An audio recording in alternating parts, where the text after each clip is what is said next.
కోటగిరి అనే గ్రామంలోని వెంకయ్య అనే ధన వ్యాపారి ఉండేవాడు. అతనికి 5 ఎకరాల మాగాణి పొలం ఉండేది. వెంకయ్య ఇంట బయట చాలా క్రమశిక్షణగా ఉండేవాడు. అతను ఊరికి పెద్ద కూడా. కొడుకు నారాయణ చాలా మంచి స్వభావం కలిగినవాడు. చాలా నెమ్మదస్తుడు కూడా. తండ్రితోనూ సాయంగా ఉంటూ ఇద్దరు కలిసి ఎంతో శ్రద్ధగా వ్యవసాయం చేస్తూ ఉండేవారు.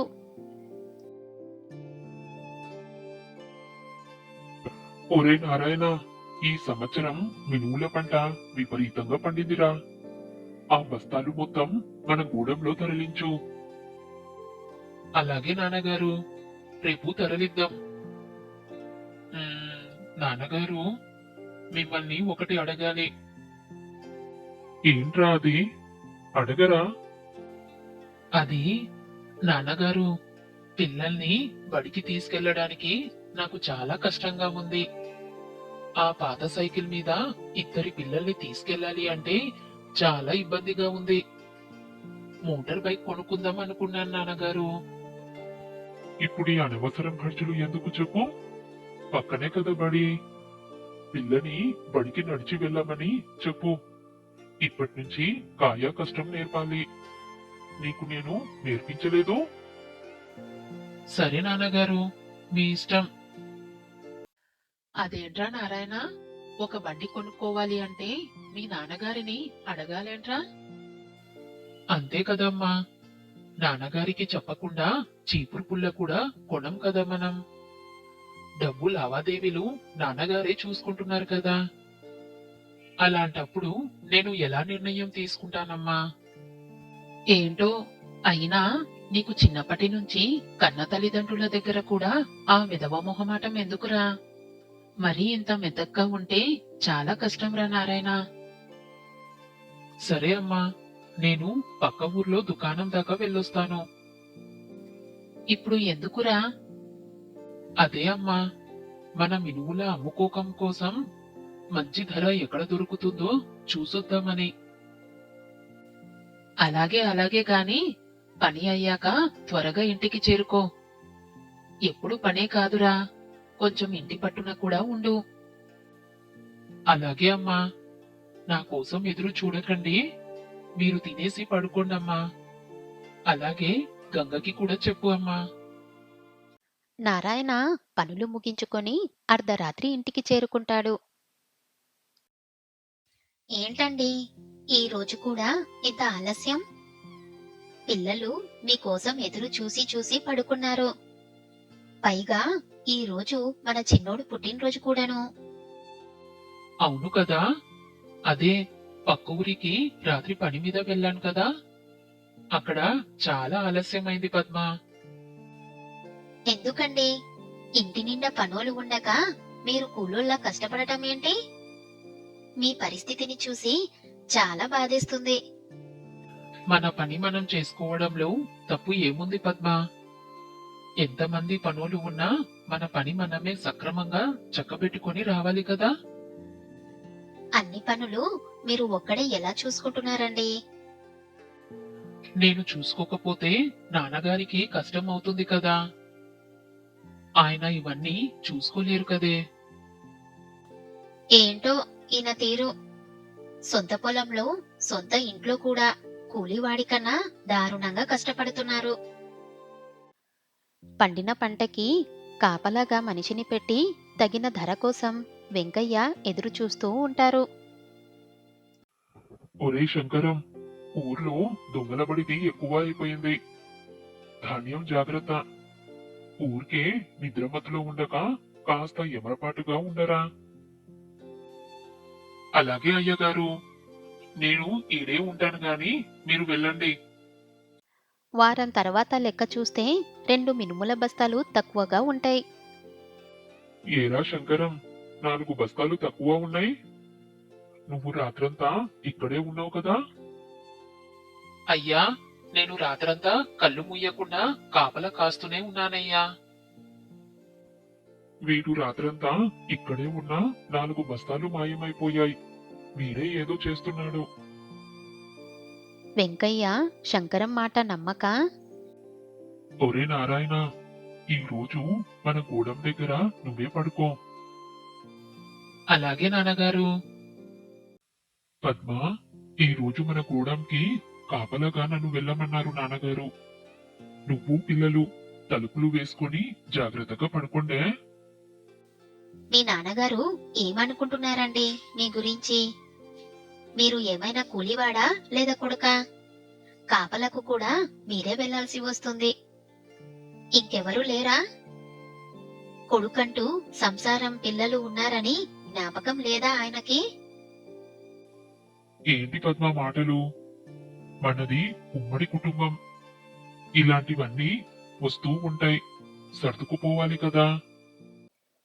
ఆ రాత్రి కూడా ఒక బస్తా మాయమైంది. ఏంటిరా నారాయణ, మళ్ళీ ఇంకో బస్తా మాయమైంది? అసలు ఇలా ఎలా మాయమవుతున్నాయి? నేను ఇక్కడే ఉన్నా నాన్నగారు. అదే నాకు అర్థం కావట్లేదు. సరే, నువ్వు వెళ్ళు ఇంటికి. అలాగే నాన్నగారు. ఇక ఇలా పని కాదని వెంకయ్య ఊర్లో అక్కడ ఇక్కడ అడిగి చూడగా యాండి రెడ్డి గారు, మా ఊరు నుండి ఎవరైనా మీకు పెద్ద మొత్తంలో మినుములు అమ్మడానికి ఎవరైనా తెచ్చారేంటండి? అదేంటండి వెంకయ్య గారు, మీ అబ్బాయి నారాయణనే కదా ప్రతిరోజు మినుముల బస్తా అమ్ముతున్నాడు. మీకు తెలీదా ఏంటి? అది విన్న వెంకయ్యకి నోట మాట రాలేదు. ఆ ఆ, అది నాకు తెలుసులే. మా వాడు కాకుండా ఇంకెవరైనా అమ్ముతున్నారా అని. వెంకయ్య ఆ వ్యాపారి మాట నమ్మలేదు. ఏం చెయ్యడమా అని ఆలోచిస్తూ అంతలో పురుగూరు నుంచి తన స్నేహితుడు నౌకరు సుబ్బయ్య యజమాని పని మీద పంపక వెంకయ్య ఇంటికి వచ్చాడు.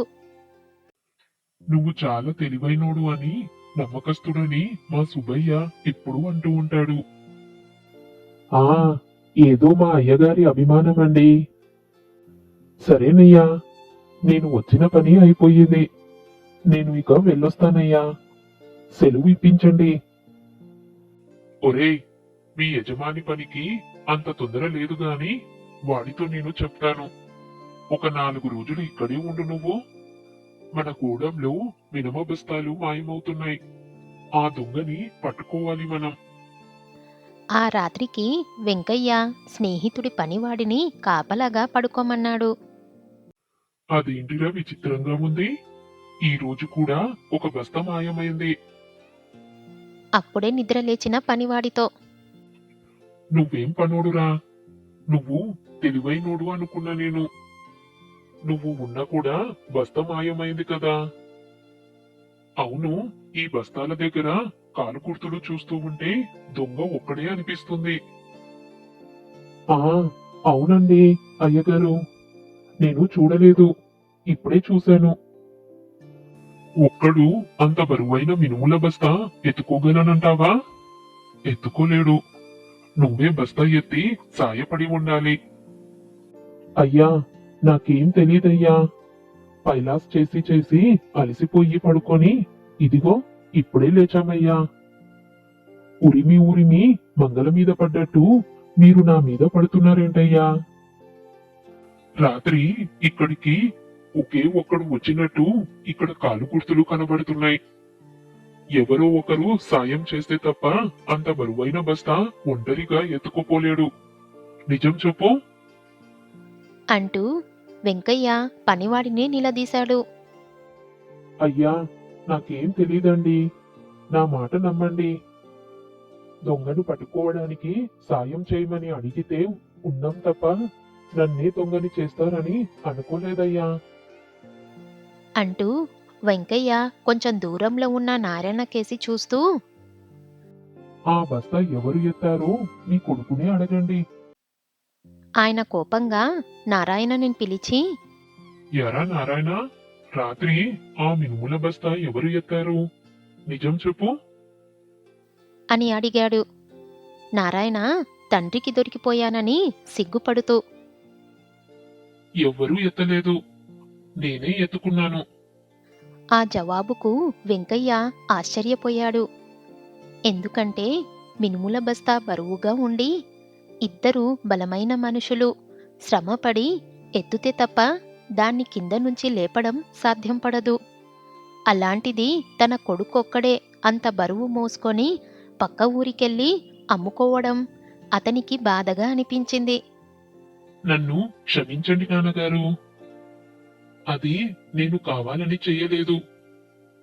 అది అది అని నారాయణ తన తండ్రితో ఏదో చెప్తుండగా వెంకయ్య కాసేపు ఆలోచించి ఒక్క మాట కూడా అనకుండా ఆప్యాయంగా కొడుకు భుజం తడుతూ, నువ్వు చాలా బలశానివిరా నారాయణ. మొన్న బండి కొనుక్కుంటా అని అడిగావు కదా, ఇదిగో వెళ్ళి ఈ డబ్బుతో బండి కొనుక్కోపో. నారాయణ సంతోషంగా అక్కడి నుండి వెళ్ళిపోతాడు. వెంకయ్య పనివాడికేసి చూసి, ఏరా రవి, ఇప్పుడు జరిగిందేంటో చూసావు కదా. ఆ ప్రశ్నకు రవి చిన్నగా నవ్వి, అయ్యా, మీరు ఏమనుకోకపోతే ఇప్పుడు జరిగిందే కాదు. రాత్రి జరిగింది దొంగతనమే కాదు. అతను పడే ఇబ్బంది కూడా నా కళ్ళారా చూశాను, చెవులారా విన్నాను కూడా. యావండి, పండగ వస్తుంది కదా, పిల్లలకి బట్టలు కొనాలి. అదన్నా గుర్తుందా తమరికి? అవును కదా, సమయానికి చేతిలో డబ్బు కూడా లేదు. మీకు చేతిలో డబ్బు లేకపోవడం ఏంటండి? ఇంత ఆస్తికి వారసుడై ఉండి కూడా. మనకు కావాల్సినవన్నీ నాన్నగారే చూసుకుంటున్నారు కదా పద్మ. మనకి ఇంకా చేతిలో డబ్బు అవసరం ఏముంటుంది? సర్లే, అవన్నీ నేను చూసుకుంటాను గాని రేపటికి ఏదో రకంగా కొనుక్కొస్తానులే. ఆ విధంగా నారాయణ అతని భార్య మధ్య జరిగింది వివరించి చెబుతాడు రవి.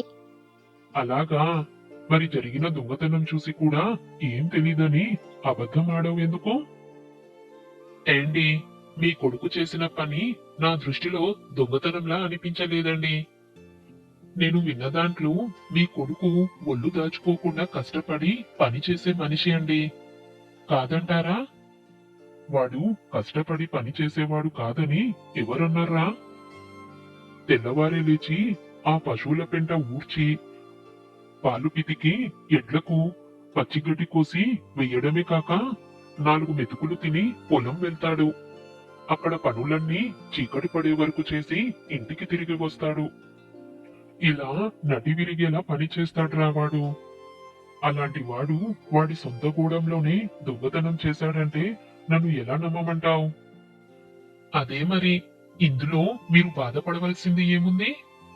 అంత మంచివాడు ఎందుకు దొంగతనం చేయాల్సి వచ్చిందో మీరే కాసేపు ప్రశాంతంగా ఆలోచించండి.